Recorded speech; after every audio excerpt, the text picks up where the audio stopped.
Okay, welcome back. It's the next day.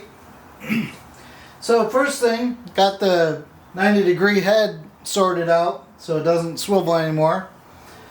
So who bet on the set screw or the jack screw that was out of my vision because it's on the back side?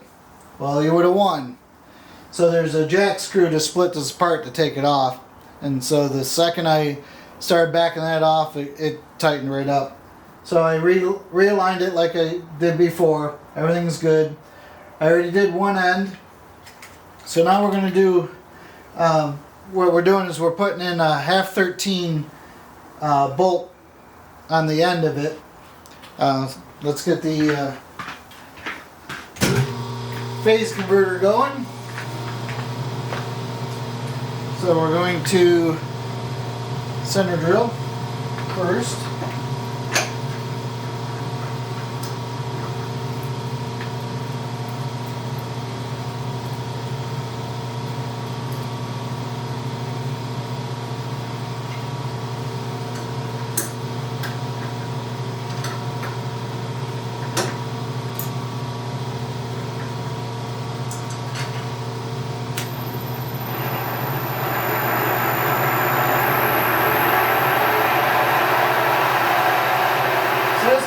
Some RPM.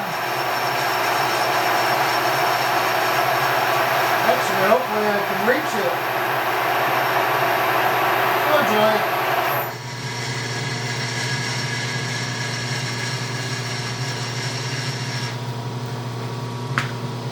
So I had moved the part back in the vise because I need a little more daylight once I got into using the chuck, but to do the center I gotta move it beyond.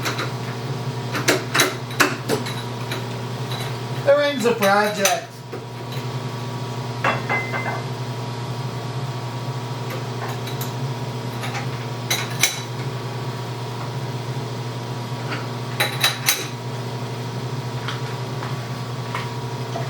We'll see.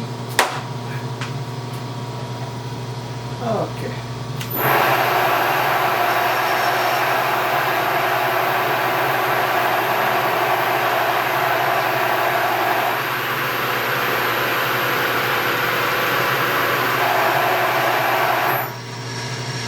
Works pretty good.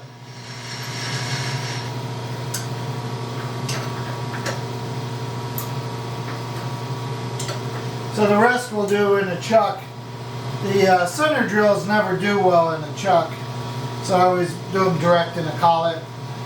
It's worth the extra time.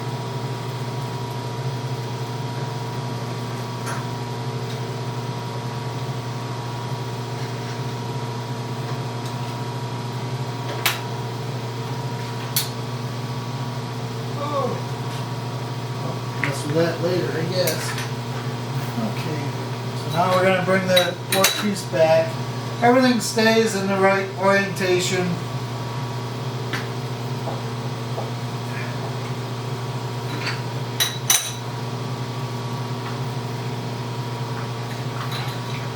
The 90-degree head appears like it has a little bit of a wobble, but it drills really straight and true. So I did the other end already, and to be safe, I drilled it underside to check if it was straight, and it was true to size. It wasn't oversized or anything like that that would be an indication of a run out. So I'm able to go drill it right to the correct size for the half 13 thread.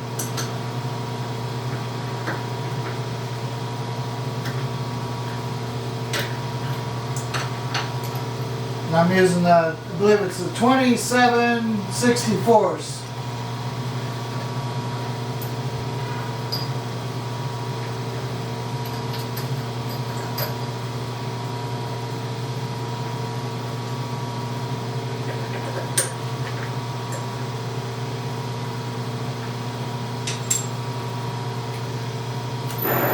A lot less RPM.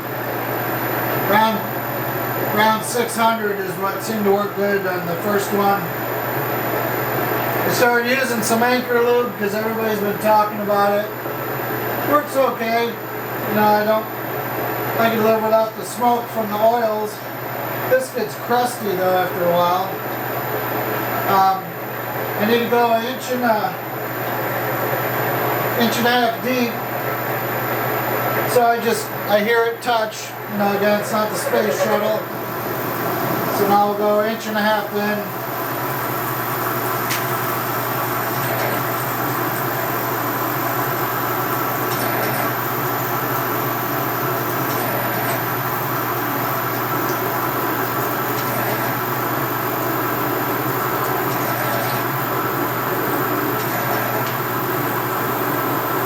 As you can see, it's doing pretty good. I prefer the screw machine drills because they're just more rigid. The jobber link drills flex all over the place. And you almost never need to make holes that deep. And if I go deep, I always start with the screw machine, and then I switch to parabolic if I can. They just handle the chip evacuation a lot better. Jobber drills, to me, are worthless.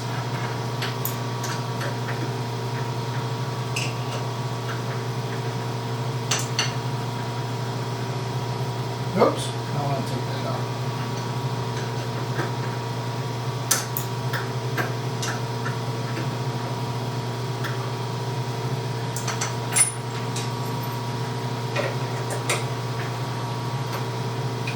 So when I'm using a tap and the quill, I feed the quill in. Well, in this case, the table isn't going to feed in like the quill will. So what I did on the first one, let's see if I can replicate it. Oh, no. I want to countersink it first.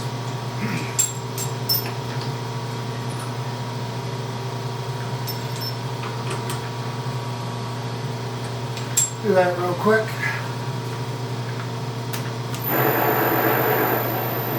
So the other nice thing about this variable speed head is I don't have to change gears if it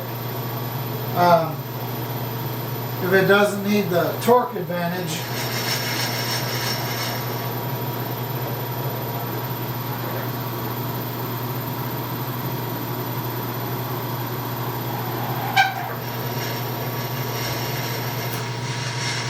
So just countersink it and make the tap life a little better.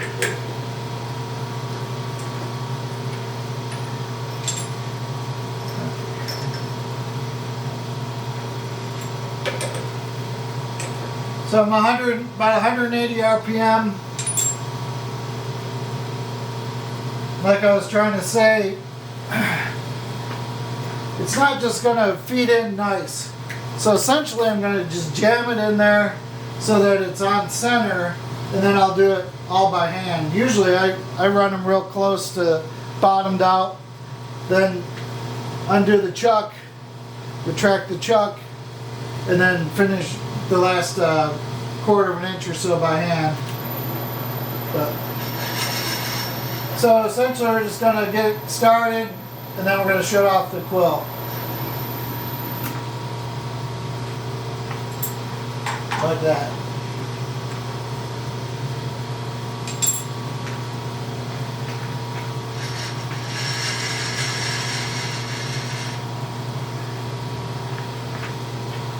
Okay. So now, this is going to be hard to see because I don't have enough room for a camera to be at this other end, but essentially I'm going to flip it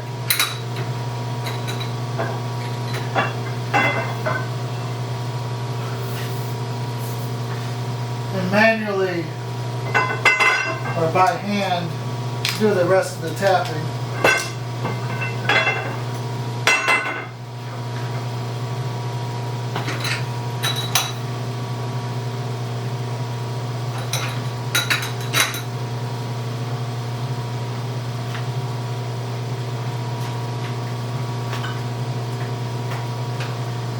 Can we see? Yeah.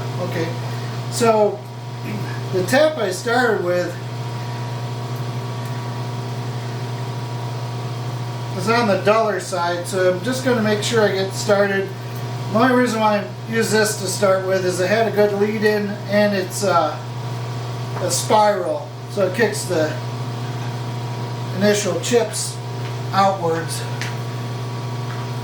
But now I'm just using a straight flute tap to do the bulk of it.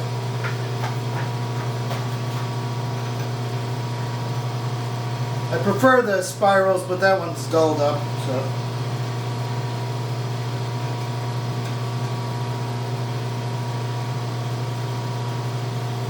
So just as long as the start is straight, then it's not that big of a deal to do the work by hand. As you can see, this tap is nice and sharp. Make my life easier. Going in about 1.5 inches, I just go till the bottoms.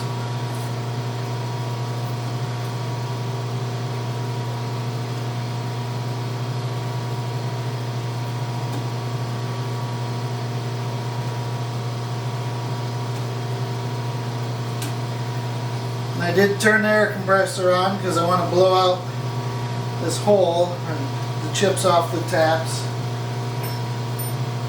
So the air compressor might kick on, might be a little loud if it does.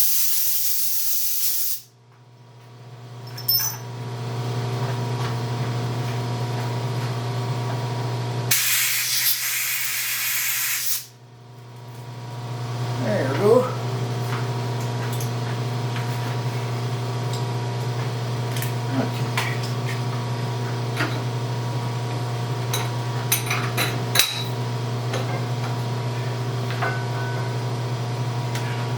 So the last thing for these is going to be to deburr them. This first side I already did. So let's see. So you can see I did the 1/2-13 hole, and then I used the mini belt sander. These things work really good for breaking edges because you work the edge between the wheel. Let's see if I can do this. Between the wheel and the arm, and just softens it. It'll rolls across the end of the work. Okay, so that's essentially makes these done. I just have to do the same thing on the other shaft, and these will be complete. So thanks again for everything's a project.